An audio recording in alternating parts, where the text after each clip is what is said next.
Hi guys, good day and syempre mag-update tayo ngayon sa volleyball. Bali, random ang pag-uusapan natin ngayon.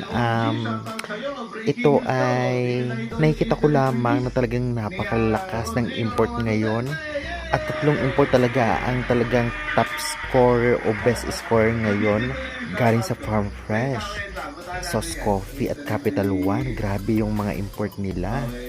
Bali talaga naungusan nila yung mga veterans team o malalakas na team dahil sa import nila ay talagang naging top pa sila or nanguna sa Pool A at Pool B, especially ang Sauce Coffee at itong ang Farm Fresh. Grabe, kaya naman masasabi nga talaga natin na pag reinforce conference talaga dapat pumili sila yung talagang malakas, hindi lamang malakas pumalo syempre sa defense at blockings, matangkad ganon na very effective.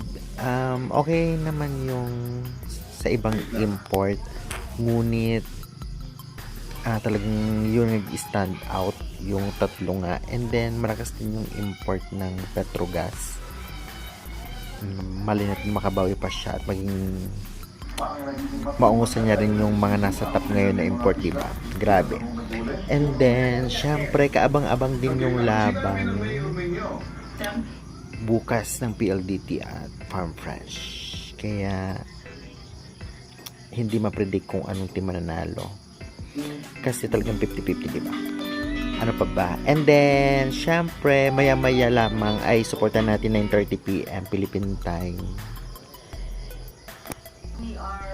yun ngang laban ng U18 Alas Pilipinas versus Hong Kong China.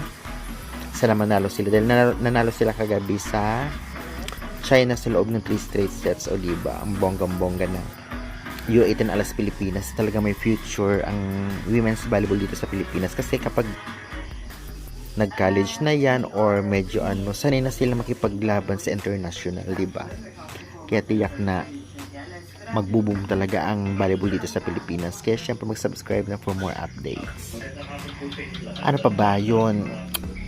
Till now nga yung issue about kay Dindin hindi pa rin naaalis, lalo nung natalo sila ng sa Skopje kahapon. Talagang mas lalo silang nabash dahil dun sa pakikitungan nga ni Dindin sa fans. Grabe.